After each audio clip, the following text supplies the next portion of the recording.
Appels mi ngi dox di dem ngir nag atteindre objectif am ca bopp ba Abdallah Ndiaye si Touba jóg taxaw tem ngir nag jàppale ndaw yi amul xëy si fànn bu mu mën a doon. ginnaaw lancement bi mu amaloon si bis la weesu amal na benn symposium di lël bu am solo ngir waxtaan ak acteurs yi ko seq maanaam muy jaraaf yi di maire yi chef religieux yi jeunesse bi ak tamit ouvrier yi artisan yi ñi am tamit ay projet wala sax yeneen entrepreneur. ginnaaw bi mu ci amee ndigalu xalifa général des mourides waxtaan ak mbooleem kuréel si biir Touba ba bëtam mooy fii ak juróomi at ñu jox million gu xëy ñi ko yellool. liggéey yooyu nag dina la tàggat ba nga xamante ni côté bi nga bëgg am màccu di nga ci xam boo amee business plan ñu taxaw la wala sax projet boo bëggee également écouler sa marchandise ñu teg la si yoon accompagner la boo doonee jigéen di transformer ay produits jàppal ni fii la gën yombee dinañ taxawal unité yu fasantikoo buñ sukkandikoo si njiitu Appels di Abdallah Ndiaye dina tax nag lépp loo xamante ni moom la ñuy itteewoo mu doon ay jumtukaay li koy defar day yemb lu si mel ni cure-dent boo bëggee emballage wala sax ngay transformer ay jus wala ay trombone ak enveloppe ak lépp lu mu si mën a doon. fii nag si mbaaru Daaru Xudoos bi ñu koy amal mairie bu Touba yabaloon na délégation bu mag adjoint au maire El Hadj Ndiaye programme mairie bu Mbacké Abdou Mbacké Ndaw maire bu moo teew na fa ay chef religieux ak tamit soxna Maam Issa Mbacké Ahlul Café di actrice de développement bu mag ak it ay ñooñam jogeñaaleem ak représentant du xalif général des mourides président du conseil communal de la jeunesse de Touba Pape Niass ak ñeneen kulim juum kàddu yi jib na fii du lenn lu dul kàddu sant projet bi nin ko tëggee ak tamit di ñaan mu am jeexintal bu mat sëkk ci askan wi. di yëngu ci développement kon bu fekkente ne Abdallah def noo woo ci lu mel nii danoonu sawar trop ci fekk si ko ci ndax mi ngi mel ni ki ragal ci néeg bi la ki bëgg ko wét li jàngat bi nag weesuwul li sëñ Abdou Mbacké Ndaw wax mooy mbir mooy dugg di ca dox boo ca jiitalul xam-xam ci naax saay rek lañ mujj kon loolu yi nañu saytuwaat lan moo waral loolu kuréel bay sawar nag am na ci xam-xam am na ci jàngat goo xamante ne tàmbali na ko ci lu nëbbu loo xamante ne amaana ñëpp xamuñu ko waaye ñu ngi cay bay seen waar. di wax sëriñ Abdoulahi Ndiaye sa xel war naa dal ndax keroog bisub laylatul xadr bi nga ñëwee ci sëriñ Touba sëriñ Muntaxa di ko yëgal mbir mi sëriñ bi dafa siggiwaat ne la na nga xam ne liggéey bu rëy nga yor waaye lépp loo ci dafa jàppal ne sëriñ Touba nga ko defal sëriñ bi daf caa dolli ne waxuma la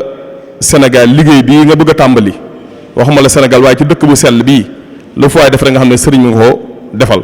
kon nag sam xel war naa dal danañ la ñaanal fas yéene ànd ak yow ci liggéey bi suñu borom dimbali la ba nga daje ceeg tawfeex sëñ Tuubaa. yàgg nañ ci xeex di ci wax gàcce ngalaama alhamdulilah ba sëñ Ablaye ñëwee moom itam ne dafa ñëw pour suqali day dugg rek ci biir Matlabul Fawzayni boobu muy projet bi nga indi da nga ñëw pour jàppale jigéen ñi waaye da nga ñëw pour liggéeyal sëriñ Touba ndax ni ko sëñ Touba ñaanee woon mu ñëw ndànk-ndànk kon dañuy wane rek loolu ci liggéey boobu la bokk ñu lay ñaanal yàlla mu kattanal la dëgëral la ba sa yeneen i moroom ñëw ndaxte soxla nañ ko fii ñu nekk ci wàllu formation ci wàllu financement ci wàllu jàppale jigéen ñu suqali leen ñu dem ca kanam loolu Touba daf ko manqué at bu jot nag dañ ciy wax suñu xoolee Touba tey ak li soxna yi di dund nga xam ne coono la ñuy dund quartier bu mu mën di dem ci Touba da ngay fekk ne jigéen ñi fa nekk dañoo sonn jàppale wuñ leen ci wàllu financement jàppale wuñ leen ci wàllu ay procès jàppale wuñ ci li nga xam ne nii mooy di leen sensibiliser ci leen donte ñu ngi leen koy dig at bu jot lu nekk dinañ ko dégg ñoom soxna yi ci wàllu ay procès wala ñu dig leen ci wàllu financement wala ñu dig leen ci comme ay yeneen ak yeneen yu bari mais liñ ciy gis du bari bii nag du bokk ak comme yi fi jiitu woon. di nuyuwaat Abdoulahat Ndiaye mu Cheikh Saliou Mbacké Abdoulahi Ndiaye di la sant bu baax di la gërëm ci lii nga indi ci dëkk bi ñu ngi ñaan yàlla defal ci mucc ak yokkoog ndam rek ndax da nga fay fekk ay jigéen ñu gëm seen bopp di liggéey di jaamu yàlla ci loolu rek lañ ne soo ñëwee nag woo ñu ci développement dañ lay wuyu yaakaar naa ne kenn gis mu ma nekk ci mbooloo di jël kàddu lu dul liggéeyal Sëñ Tuubaa kenn mësu ko gis waaye développement nga wax te man ci développement lay yëngu ndax entreprise laa yor moo tax ñu ñëw fekk si la di la jàppale di la ñaanal li ngay def yàlla am ci yàlla defale ci ndam ci barke sëñ Saliou mi nga yaakaar ak Cheikh Massamba. wax dëgg yàlla bu caaxaan jeex dëgg des mooy du zone bii ñu ngi nelaw nelaw yu metti ndax liy tax ñuy nelaw yu metti université Bambey wax na ne 265 milliards dana dugg ci ñetti weeri màggal gi chaque année ñuy wax ko waxaat ko CRD CDD suñ ci paree fàtt nañ ko ku nekk toog sa kër li ñuy mujjee nag mooy ay multinationales danañ ñëw installé Mbacké installé li wër Touba di produire di jaay Touba commerçant yi dootuñu laal danañ développer économie Touba sans waa Touba kon dafay jekk kilifa yépp nag jóg ruq yi ñu toog waxtaan ndax waxtaan dafa jot ndax buñ umpale ne avenir u àddina bi Sénégal la te Sénégal googu Afrique la du moins te Afrique position bi Sénégal taxaw amul benn pays bu ko taxaw ci Afrique de l'Ouest te Touba position bi mu taxaw ak liquidité bi fi nekk amul beneen pays ci Sénégal moo tax nag il faut ñu waxtaanaat soxna yi production yi ñuy def te Apple prêt pour accompagner leen ma bëggoon leen rassurer ne leen su ngeen produire Apple accompagner ba ngeen produire am na ay structures yu commencé installé ci dëkk bi yoo xamante lu waay produire ci produit yi nga xamante ni moo jëm ci jus wala céréales lu mën a doon danañ ko mën a jënd ndax lu mel ni Elidia taxaw na ba lu waay produire dañ la accompagner nga am ay documents de certification mais boo amee document de certification danañ ko jënd pour jaay ko kon nag ci bañ a guddal ñi ngi lay ñaan sëñ Ablaye nga woote ak mairie bu Touba ak mairie bu Mbacké ndaje moo xamante ni dañuy invité acteurs yi ñu toog gën a yaatal gën a waxtaan. kon sëriñ bi ay xamal ne daal mairie Touba tàllal na loolu xol lool ngir nga jàppale ko jàppale jigéenu Touba yi ndax boo jàppale jigéenu Touba rek jàppale nga mairie Touba jàppale nga waa Touba gi waaye jàppale nga sëriñ bi muy sëriñ Mountakha mi nga xam ne mooy borom dëkk bi. kon ñu ngi lay tàllal loxo fas yéene ànd ak yow liggéey bi ak projet bi ak foo ci mën a toll rek mu toll jigéen ñi nag li gën a metti ci ñoom dama koy wax waxtu ne am na réunion yu bëri danaa koy wax mooy Touba dañoo nangoo sonn muy jigéen ñi waaye du am termination maanaam du am jeexatal da ngay sonn bay bëgg a dee liggéey bay bëgg a dee doo am foo jaay doo am ay partenaires étrangers doo am dara sonn bay bëgg a dee ci loolu wax dëgg yàlla war nañ koo weesu kon lu mel nii bu ñëwee ñu mën a jàppale jigéen ñi ba nga xam ne tey transformation yi ñuy def tey ñu mën a am gaani ay partenaires yoo xam ne dañ mën a yóbbu café gi mën a yóbbu dugub ji mën a yóbbu lu nekk ngir mu amal njariñ dëkk bi. lël bi benn étape la si yi mu bëgg taxawal jàpp na ni doon na yoon bi gën a gaaw ngir jox ndaw yi xëy su ko defee koom bi gën a yokk si diwaanu région de Diourbel. woote bi tey nag lu ko waral mooy dama créé benn agence bu tudd EPOLS di agence privée contre la pauvreté et pour l'emploi agence bi ba ma koy créé yéen bi mooy jëlee ndóol ci réew mi ak utal ndaw yi liggéey ak jigéen ñi muy création d'emploi ba ma koy tàmbali sax dañ ma ne yow li ngay dugg di mission impossible la ma ne waaye dama koy def liggéey Serigne Touba liggéey Serigne Touba laa koy def kon du ma ci sonn du ma ci tàyyi ñu ngi créer agence bi ubbi ko au niveau de 28 ci kaw pharmacie bi foofu neen uddi agence Touba bi muy agence boo xam ne dafa jóg pour jàppale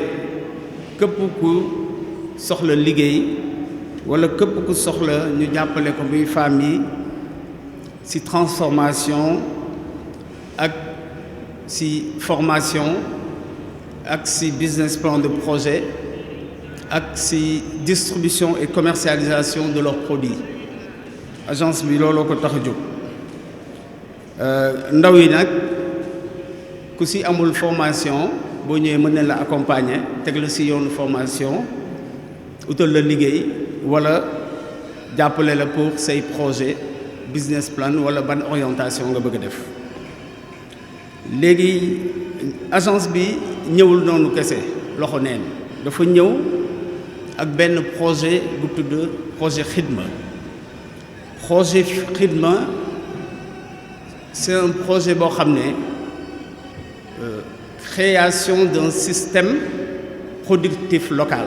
mooy comme lu monsieur le maire wax mooy développement pour nga mën ko def il faut nga créer le système productif au niveau de la localité qui permet d'être indépendant en termes de production et de création de valeur mooy nga xam ne Made in Sénégal boobu ñuy wax da nga siy mën a tàbbi parce que boo xoolee Touba du ma ne deuxième ville économique c'est la première ville économique du Sénégal tey fi tey lépp lu ñu fiy jëlee dañ koy importer et avec tous les événements yu ñuy am fii produits yooyu yëpp dañ koy dem jënd à l'étranger te mënoon ko produire fii wala lépp ñu defaree ko fii loolu tax projet Xidma dafa ñëw avec des unités industrielles lu ñuy ooyee création de district industriel dañuy créer ay district industriel yoo xam ne day ànd ak ay machines yoo xam ne lépp lu ñu soxla dañ koy mën defar ci dëkk bi te du doon lu jafe te matière première bi yëpp dafay nekk muy ay machines yi defar ay cure-dent yu defar ay puceau yu defar ay trombone machines yi defar ay sac emballage machines yoo xam ne mën na defar production mooy céréales yi femmes yi def ak yooyu yëpp machines yi defar ay moule machines yi transformer ay jus defar ay jus locaux yoo xam ne soxlootoo ngay dem ba ay Dubaï di importer ay jus machines yoo xam ne day traiter la peau mooy der yi comme lu ko monsieur le maire waxee sànq léegi machines yooyu yëpp ñu nar a indi dafay ànd ak la technologie mooy dañuy am partenaire yoo xam ne ñooy ñëw jàngal nit yi ñu ñuy liggéeyee accompagner leen teg machines yi ànd ak ñoom sur la production ànd ak ñoom ci suivi bi et ànd ak ñoom sur même la commercialisation ñu ñuy jaayee produit bi mu nekk un partenariat gagnant-gagnant waaw ci ñun projet Xidma bii ñuy def nga xam ne ce sera sur 1000 unités industrielles au niveau de tout le département Mbacké autour de tout le département entre Touba et Mbacké te 1000 unités yooyu ñu nar a teg bu ne dina créer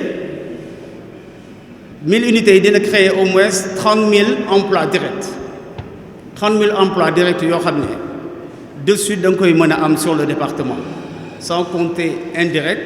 et sans compter après personnellement ku si ne citoyen bu ne boo bëggee jënd machine yi si ñun mën nañ la ko jaay defal lu le suivi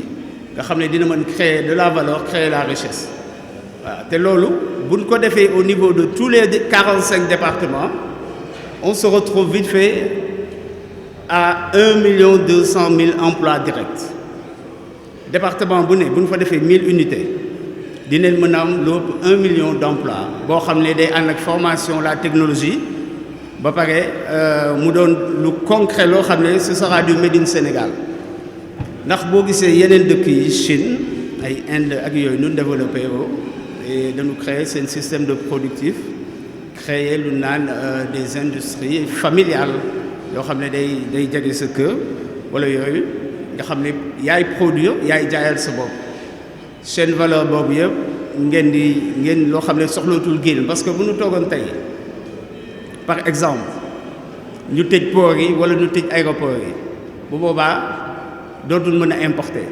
te su boobaa dineen am ay jafe-jafe ndax lu si ëpp dañ koy importer te mën ko produire si dëkk bi te suñu xoolee bu baax suñu matière première yu bëri ñun dañ koy jël di ko jaay après ñoom ñu koy transformer ñëw dina ko jaayaat waaw léegi looloo tax ñu bëgg ñun au lieu léegi ñuy xëy dem di importer ñu dem jëli le savoir-faire mooy technologie bi ak suñu partenaires yi ñu indi la technologie fii comme ça produit yi ñu mën ko defal suñu bopp au niveau du département et après ñu yaatal ko au niveau de tout le Sénégal waaw loolu mooy le projet Xidma boo xam ne moom la ñuy ñëw présenter le département ànd koog maire comme le maire wax dinañ si def benn ndaje ak la mairie de Mbacké, mairie de Touba ak tous les acteurs comme ça inchallah ñu jéem a xool loolu ñu koy mettre en place. Sinon ñu ngi ziar soxna yi wax dëgg yàlla ba ma leen xamee yàggul mais ba ma demee gis soxna Marème ak soxna Maam Issa ak soxna Ma Assa ak soxna Jóoba wax dëgg yàlla da ngay gis ne c'est des femmes braves yu nekk vraiment dans la transformation. Soxna Marème elle a formé beaucoup de femmes, des milliers de femmes yoo xam ne tey fi tey ñun dinañ leen jàppale parce que boo xoolee le domaine textile c'est un domaine boo xam ne dafa important au niveau de Touba te femmes yi ñu formé ku si ne boo ko utalee benn machine mën nga créer vite fait 10 000 emplois directs te 1000 machines maanaam du loo xam ne mën na jafe ba nga xam ne sur le domaine textile ak sur le domaine de l'habillement ak chaussures yi avec la production du cuir on pourra vraiment créer loolu programme boobu. loolu tax soxna Mame Bousso wilaya Mbacké wilaya tam ñu ngi koy ziar bu baax moom tamit dinañ ko ànd ak moom ànd kook tamit toutes les actrices yu ne fii yoo xam ne dañoo nekk ci développement bu mënuma leen ñëpp waaye fas yéene neen àndal waa Touba bi yëpp fas yéene àndal ndaw yi tamit ñu ànd ñun ñëpp ñu xool nu ñuy soxalee Touba ndax Touba ñun ñii rek ñoo ko mën a soxali.